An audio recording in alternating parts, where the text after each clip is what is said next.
vows. Moses spoke to the heads of the tribes of the people of Israel. This is what God commands.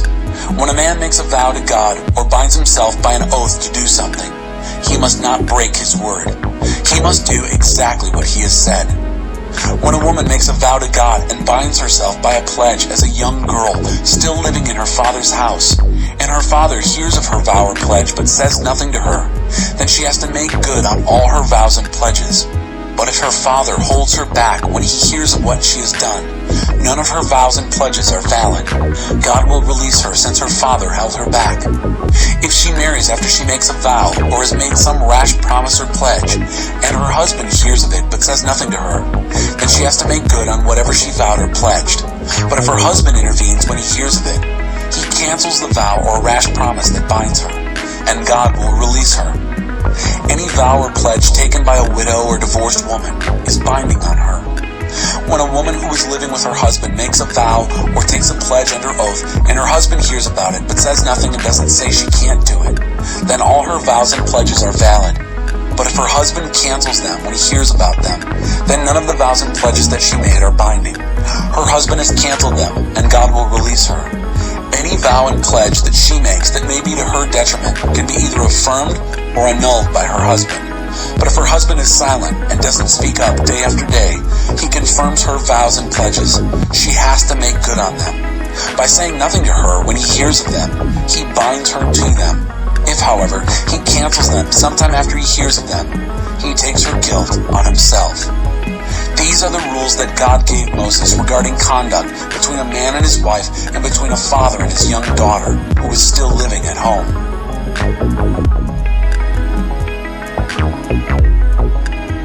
Chapter 31. The Midianite War. God spoke to Moses.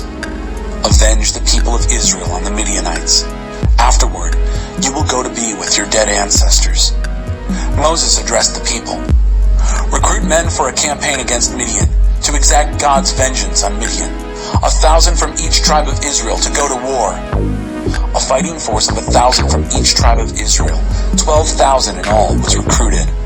Moses sent them off to war, 1,000 from each tribe, and also Phinehas, son of Eleazar, who went as priest to the army, in charge of holy vessels and the signaling bugles. They attacked Midian, just as God had commanded Moses, and killed every last man. Among the fallen were Evi, Rechem, Zur, Hur, and Reba, the 5 kings of Midian. They also killed Balaam, son of Beor, with the sword. The people of Israel took the Midianite women and children captive, and took all their animals and herds and goods as plunder. They burned to the ground all the towns in which Midianites lived, and also their tent camps. They looted and plundered everything and everyone, stuff and people and animals. They took it all, captives and booty and plunder.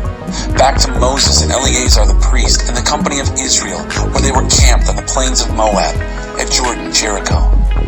Moses, Eleazar, and all the leaders of the congregation went to meet the returning army outside the camp. Moses was furious with the army officers, the commanders of thousands and commanders of hundreds, as they came back from the battlefield. What's this? You've let these women live? They are the ones who, under Balaam's direction, seduced the people of Israel away from God in that mess at Peor, causing the plague that hit God's people. Finish your job. Kill all the boys. Kill every woman who has slept with a man. The younger women who are virgins, you can keep alive for yourselves. Here's what you are to do. Pitch tents outside the camp. All who have killed anyone or touched a corpse must stay outside the camp for 7 days. Purify yourselves and your captives on the 3rd and 7th days. Purify every piece of clothing and every utensil, everything made of leather, goat hair, or wood. Eleazar the priest then spoke to the soldiers who had fought in the battle. This is the ruling from the revelation that God gave Moses. Gold, silver, bronze, iron, tin, and lead, and anything else that can survive fire, must be passed through the fire. Then it will be ritually purified. It must also be ritually washed in the water of cleansing.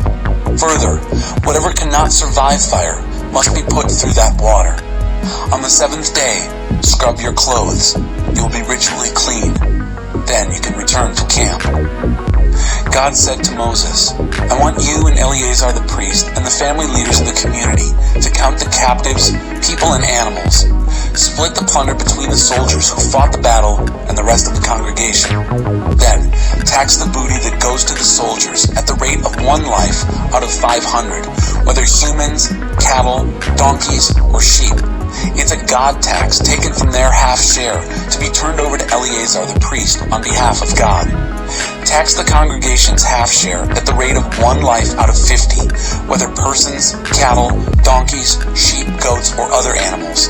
Give this to the Levites who are in charge of the care of God's dwelling. Moses and Eleazar followed through with what God had commanded Moses. The rest of the plunder taken by the army: 675,000 sheep, 72,000 cattle, 61,000 donkeys, 32,000 women who were virgins. The half share for those who had fought in the war: 337,500 sheep, with a tax of 675 for God, 36,000 cattle, with a tax of 72 for God, 30,500 donkeys, with a tax of 61 for God, 16,000 people, with a tax of 32 for God. Moses turned the tax over to Eleazar the priest as God's part, following God's instructions to Moses.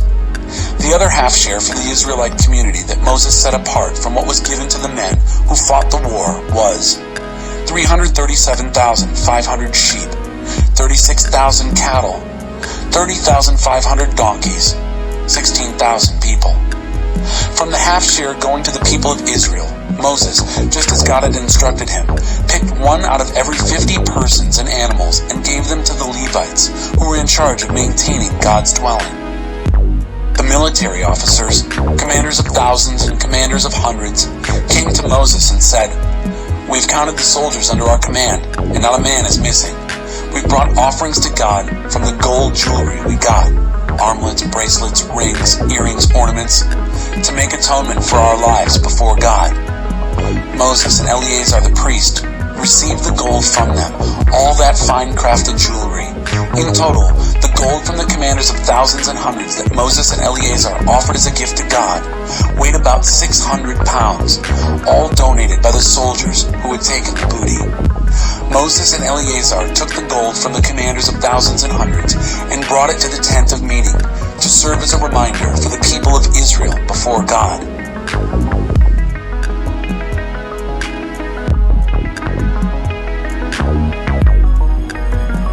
Chapter 32. Tribes east of the Jordan.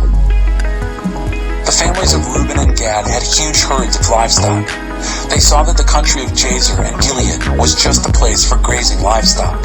And so they came, the families of Gad and of Reuben, and spoke to Moses and Eleazar the priest and the leaders of the congregation, saying, Adorath, Dibon, Jazer, Nimrah, Heshbon, Elealeh, Sebam, Nebo, and Beon. The country that God laid low before the community of Israel is a country just right for livestock. We have livestock. They continued, If you think we've done a good job so far, give us this country for our inheritance. Don't make us go across the Jordan.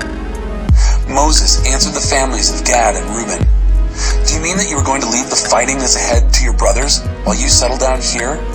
Why would you even think of letting the people of Israel down, demoralizing them just as they're about to move into the land God gave them? That's exactly what your ancestors did when I sent them from Kadesh Barnea to survey the country. They went as far as the valley of Eshcol, took one look, and quit. They completely demoralized the people of Israel from entering the land God had given them. And God got angry. Oh, did he get angry? He swore they'll never get to see it. None of those who came up out of Egypt, who are 20 years and older, will ever get to see the land that I promised Abraham, Isaac, and Jacob. They weren't interested in following me. Their hearts weren't in it. None. Except for Caleb, son of Jephunneh, the Kenizzite, and Joshua, son of Nun. They followed me. Their hearts were in it. God's anger smoked against Israel. He made them wander in the wilderness for 40 years, until that entire generation that acted out evil in his sight had died out. And now here you are, just one more mob of sinners stepping up to replace your ancestors, throwing fuel on the already blazing anger of God against Israel. If you won't follow him, He'll do it again. He'll dump them in the desert, and the disaster will be all your fault." They came close to him and said, "All we want to do is build corrals for our livestock and towns for our families. Then we'll take up arms and take the front lines, leading the people of Israel to their place. We'll be able to leave our families behind, secure and fortified towns, safe from those who live in the land. But we won't go back home until every Israelite is in full possession of his inheritance. We won't expect any inheritance west of the Jordan. We are claiming all our inheritance east of the Jordan." Moses said, "If you do what you say, take up arms before God for battle, and together go across the Jordan, ready before God to fight until God has cleaned his enemies out of the land. Then, when the land is secure, you will have fulfilled your duty to God and Israel. Then this land will be yours to keep before God. But if you don't do what you say, you will be sinning against God. You can be sure that your sin will track you down. So go ahead, build towns for your families and corrals for your livestock. Do what you said you'd do." The families of Gad and Reuben told Moses, "We will do as our master commands. Our children and wives, our flocks and herds will stay behind here in the towns of Gilead.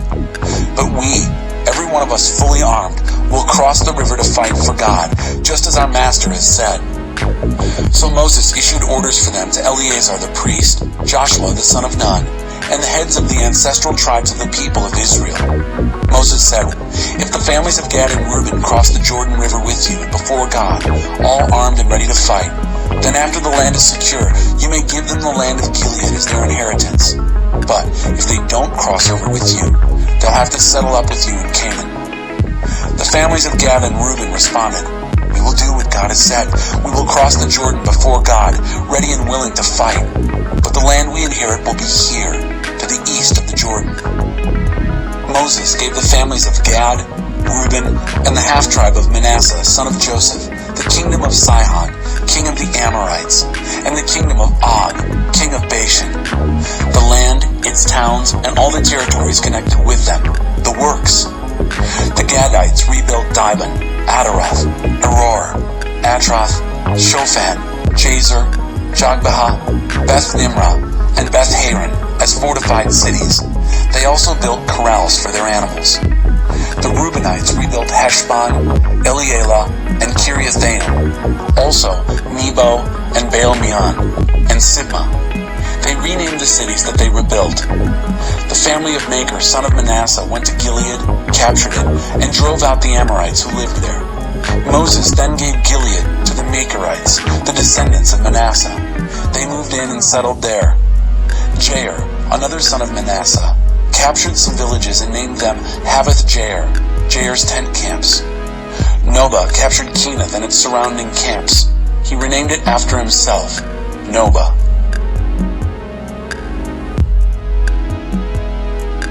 Chapter 33. Campsites from Ramesses to Jordan Jericho. These are the camping sites in the journey of the people of Israel after they left Egypt, deployed militarily under the command of Moses and Aaron. Under God's instruction, Moses kept a log of every time they moved, camp by camp. They marched out of Ramesses the day after the Passover. It was the 15th day of the first month. They marched out heads high and confident. The Egyptians, busy burying their firstborn whom God had killed, watched them go. God had exposed the nonsense of their gods. The people of Israel left Ramesses and camped at Succoth, left Succoth and camped at Etham at the edge of the wilderness, left Etham, circled back to Pi-hahiroth, east of Baal-zephon, and camped near Migdol, left Pi-hahiroth and crossed through the sea into the wilderness. 3 days into the wilderness of Etham, they camped at Marah, left Marah and came to Elam, where there were 12 springs and 70 palm trees. They camped there.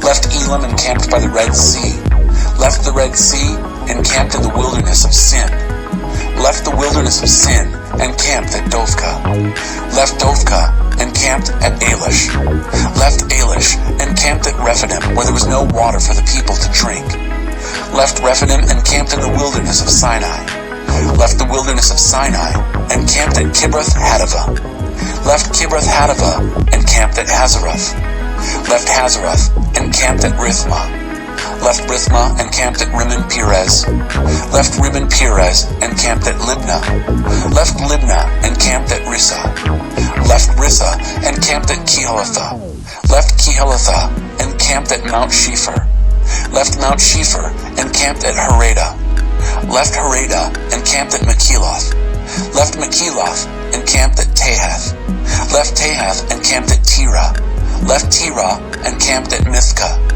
left Mithkah and camped at Hashmonah, left Hashmonah and camped at Moseroth, left Moseroth and camped at Bene Jaakan, left Bene Jaakan and camped at Hor Haggidgad, left Hor Haggidgad and camped at Jotbathah, left Jotbathah and camped at Abranah, left Abranah and camped at Ezion-Geber, left Ezion-Geber and camped at Kadesh in the wilderness of Zin.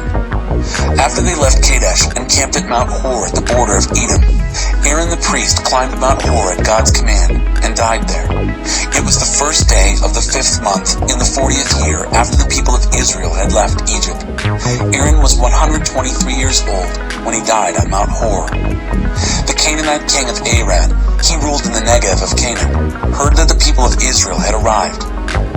They left Mount Hor and camped at Zalmunna, left Zalmunna and camped at Punon, left Punon and camped at Oboth, left Oboth and camped at Iabarim on the border of Moab, left Iam and camped at Dibon-Gad, left Dibon-Gad and camped at Almon-Diblathaim, left Almon-Diblathaim and camped in the mountains of Abarim across the river, within sight of Nebo.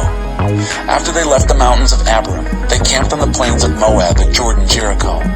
On the plains of Moab, their camp stretched along the banks of the Jordan, from Beth-Jeshimoth to Abel-Shittim, Acacia Meadow. God spoke to Moses on the plains of Moab at Jordan-Jericho. Tell the people of Israel, when you cross the Jordan into the country of Canaan, drive out the native population before you.